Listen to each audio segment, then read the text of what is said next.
ሰላም ጤና ይስጥልኝ የመጠለያ ፖድካስት ቤተሰቦቻችን እንደምን ሰንብታችኋል? የተለያዩ ማህበራዊና ኢኮኖሚያዊ ጉዳዮችን እያነሳን ከእናንተ ጋር ቆይታ የምናደርግበት ሳምንታዊ ፕሮግራማችን እነሆ ተጀምሯል። በዛሬው ፕሮግራማችን ገቢን እንዴት ማሳደግ ይችላል በሚለው ዙሪያ ላይ የተለያዩ ሀሳቦችን እያነሳን ቆይታ የምናደርግ ይሆናል። አብራችሁን ቆዩ። እንደምን ሰነበታችሁ? ሰላም ነኝ። እንዴት ነሽ አዲስ? እግዚአብሔር ይመስገን። እኔ በጣም ደህና ነኝ።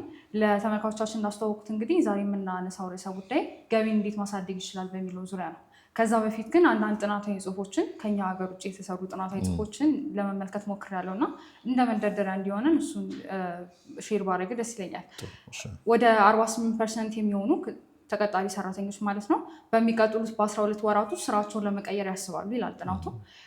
ከዛ ደግሞ የተረፉት ወደ 44% የሚጠጉት ደግሞ የደሞዝ ጭማሪ ለመጠየቅ ያስባሉ ይላል እና እነዚህ ሁለቱም ቡድኖች እንግዲህ አንደኛ ግማሹ ደሞዝ ጭማሪ የሚጠይቀው፣ ግማሹ ደግሞ ሌላ የተሻለ የስራ እድል የሚፈልገው ገበያቸውን ለማሳደግ ካላቸው ልዩ ፍላጎት አንጻር ነው እና የተለያዩ ምክንያቶች አሉ።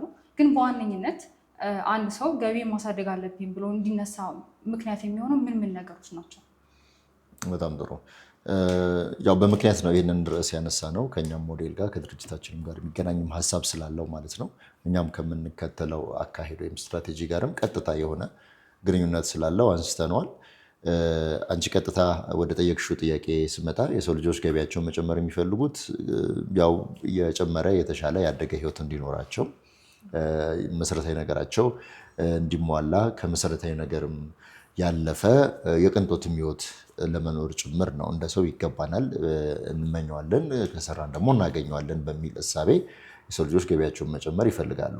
ይሄ እንደው ጄኔሪክ የሆነው ሀሳብ ነው። ከዛ ባሻገር ግን አስገዳጅ ምክንያቶች ደግሞ አሉ። ይሄ በፍላጎት ደረጃ በምኞት ደረጃ በውስጣችን በተፈጠረ ሀሳብ ተነሳስተን ልናደርግ የምንችለው አንደኛው ቢሆንም በአስገዳጅ ሁኔታ ግን የሰው ልጆች ወይም ደግሞ ሳይወዱ በግድ ገቢያቸውን እንዲጨምሩ የሚያደርጋቸው ነገር አለ። የኢኮኖሚ ሁኔታ የምንለው ማለት ነው። የኢኮኖሚ ሁኔታ ማለት ያው አብዛኛው በተለይ በኢትዮጵያ ኮንቴክስት ካየነው አብዛኛው ኮንሱመር ነው ወይም ደግሞ ተጠቃሚ ነው የሚሆነው።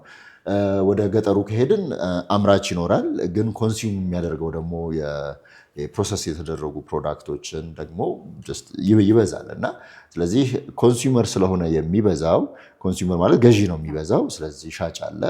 በገዢና በሻጭ መካከል ልዩነቶች ይፈጠራሉ በኢኮኖሚ ሁኔታ። ያ ማለት አፎርድ የማድረግና ያለማድረግ ወይም መግዛት መቻልና ያለመቻል ማለት ነው። ያ ሁኔታ ሲፈጠር ሰዎች ከአለመቻል ወደ መቻል ለመምጣት የገቢያቸውን መጠን መጨመርን ይመርጣሉ።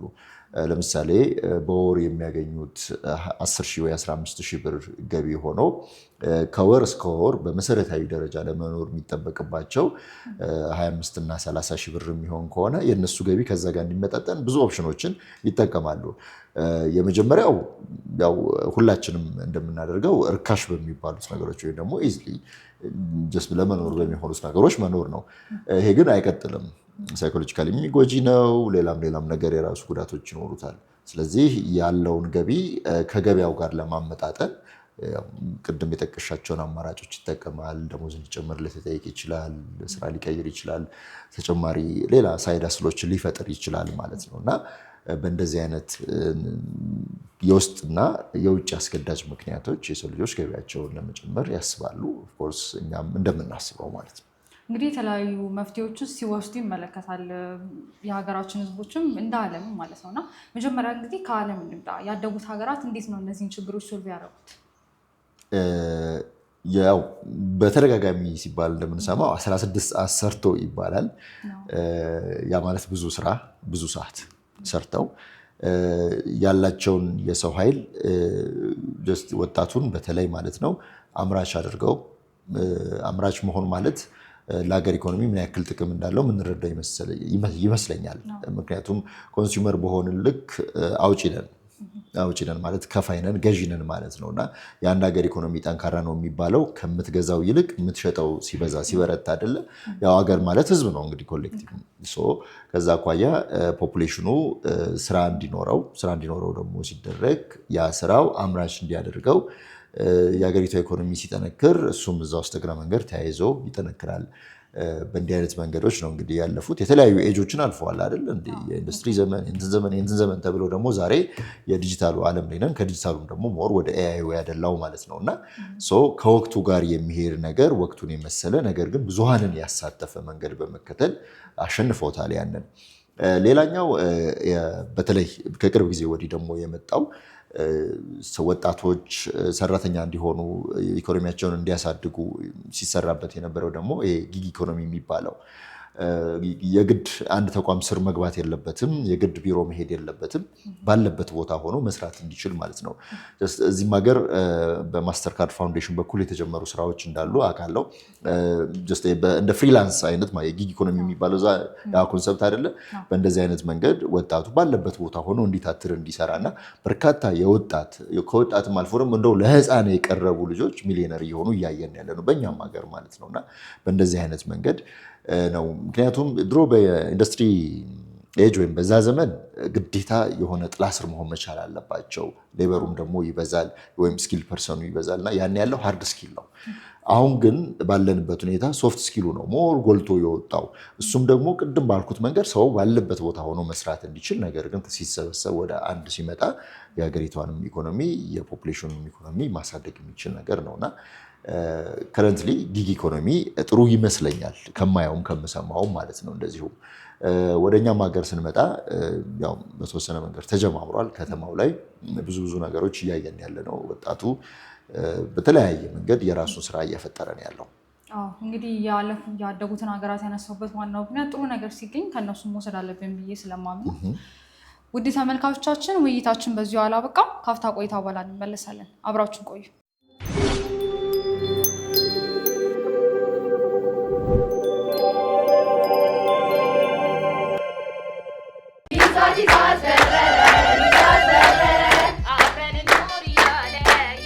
ምነው ወጋ ይቀርብናሉ? ወዴት ነው ይዟት የሚበራው?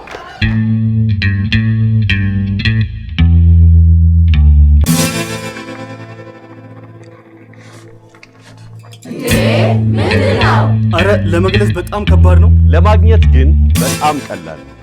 አዎ የቤት ባለቤት ለመሆን ከምን ጊዜውም በላይ በኪ ሃውሲንግ ቀላል ሆኗል። በ83,000 ብር ቅድመ ክፍያ ተመዝግባችሁና በወር ከ2,000 ብር ጀምሮ መቆጠብ ከቻላችሁ በቀላሉ የቤት ባለቤት መሆን ትችላላችሁ። ስትመዘገቡ የምትከፍሉት የካፒታል ክፍያና በየወሩ የምትቆጥቡት ክፍያ በጠቅላላ የሚቀመጠው በኢትዮጵያ ንግድ ባንክና በዘመን ባንክ በተከፈተ ዝግ የቁጠባ አካውንት ከመሆኑ በተጨማሪ አንጋፋው የኢትዮጵያ መድን ድርጅት ኤምፒኤ ዋስትና ይሰጣችኋል።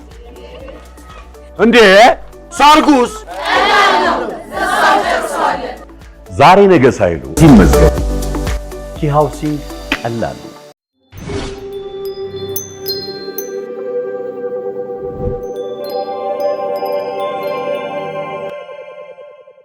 ካፍታ ቆይታ በኋላ ተመልሰናል። ውድ ተመልካቾቻችን እያነሳን ያለነው ርዕሰ ሀሳብ ገቢያችንን እንዴት እናሳድግ በሚለው ዙሪያ ነው። አብራችሁን ቆዩ።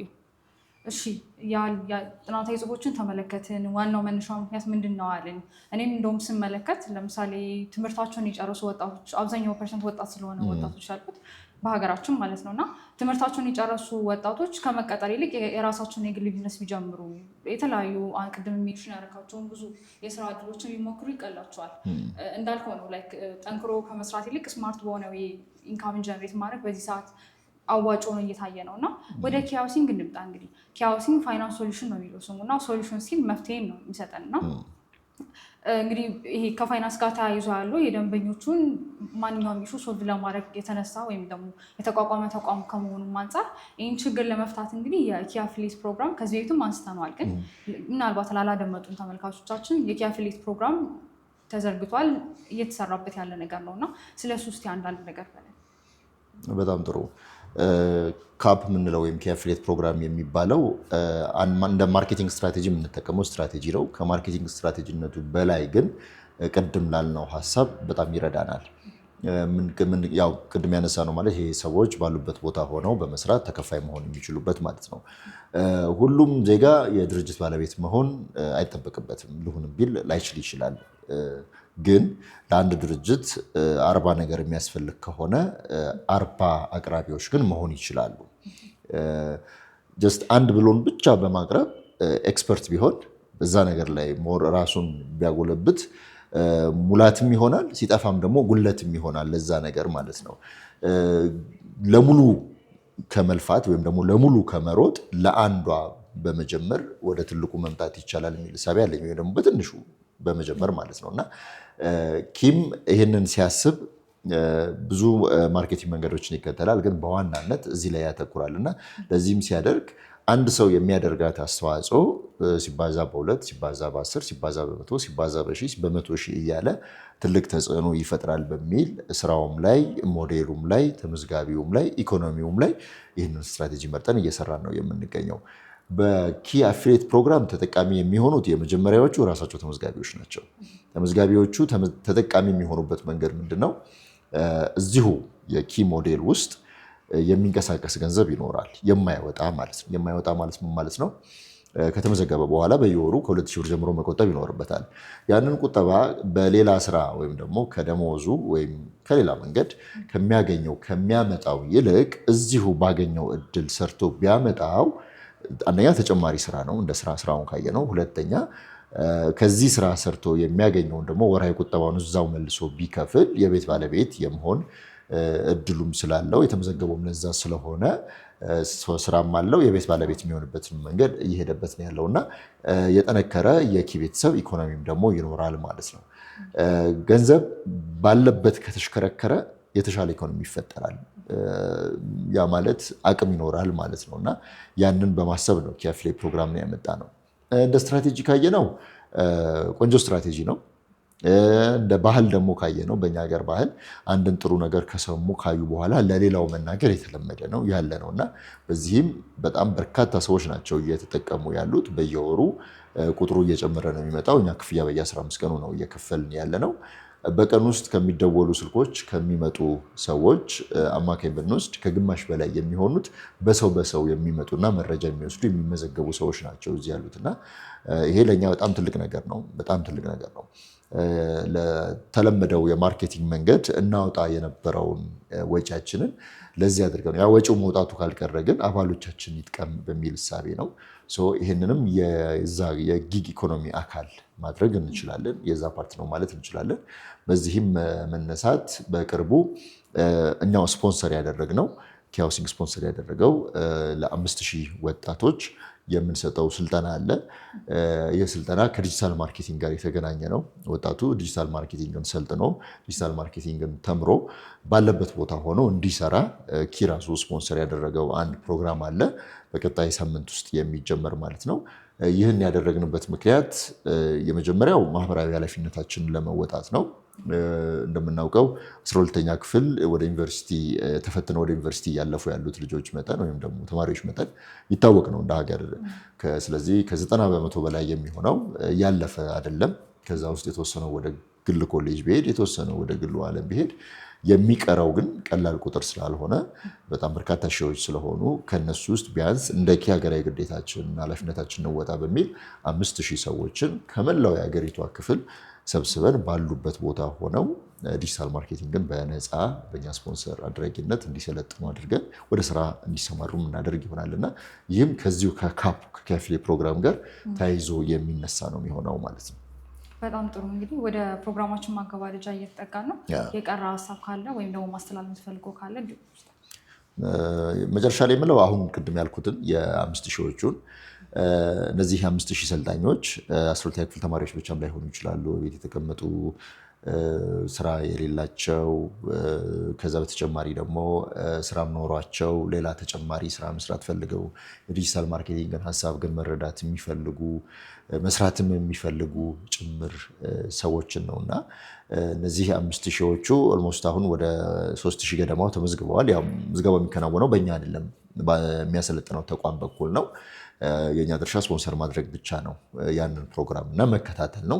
ወደ 3,200 ገደማ የሚሆኑ ሰዎች ተመዝግበዋል። የተቀሩትን እንግዲህ 1,800 ይህ ፖድካስት እስከሚተላለፍበት ዕለት ድረስ ይሞላል ተብሎ ነው እየተጠበቀ ያለው። በአጭር ቀን ነው፣ ከአንድ ሳምንት ባነሰ ጊዜ ነው 3,200 የተመዘገበው። እነዚህ 5,000 ሰዎች የኛ የኪ ሃውሲንግ እጅ ያለበትን ስልጠና ወስደው ተምረው ሰልጥነው ያው መሰልጠን ቀጥሎ ለመስራት ነው ብለን ነው እንግዲህ የምናስበው። ፕራክቲካልም ነው ስልጠናውም ሶፍት ስኪል እንደመሆኑ መጠን ደግሞ ወቅቱም የሚፈልገው ነው ብለን ደግሞ እናስባለን እና የዛ ተጠቃሚ እንዲሆኑ ነው የምንጋብዘው። ከዛ ተቋም ጋር አንድ ላይ በሚኖረን ስምምነት መሰረት ደግሞ ወደፊት ይፋ የምናደርግ ይሆናል። በጣም ጥሩ። ስለነበረን ጊዜ ከልብ አመሰግናለሁ። ውድ ተመልካቾቻችን የነበረን ቆይታ ያንን ይመስል ነበረ። በቀጣይ ሳምንት በአዲስ ሀሳብ ከእናንተ ጋር ቆይታ የምናደርግ ይሆናል። እስከዛው ደህና ሰንብቱ። ሳምንታዊ አዳዲስ መረጃ እንዲደርሰው የደውል ምልክት መጫን እንዳይረሱ። ሰብስክራይብ በማድረግ ቤተሰብ ይሁኑ።